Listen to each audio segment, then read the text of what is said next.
Pasukan pendudukan di Lebanon, Hizbullah melancarkan serangkaian serangan terhadap wilayah Israel. Sekitar 25 roket diluncurkan menyasar kota utara Kiryat Simona pada Senin 27 Mei 2024 malam.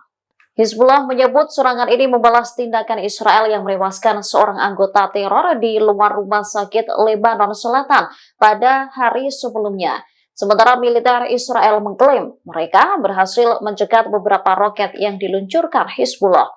Layanan ambulans Magen David Adom sedang memindai lokasi dampak untuk mencari kemungkinan warga yang mengalami cedera. Sebelumnya, Hizbullah juga meluncurkan serangan sekitar 35 roket ke kawasan Gunung Meron di Israel Utara.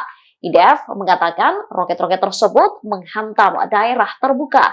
Namun tak ada laporan korban cedera akibat serangan tersebut. Meskipun dampaknya memicu setidaknya satu kebakaran di dekat komunitas utara Safsufa.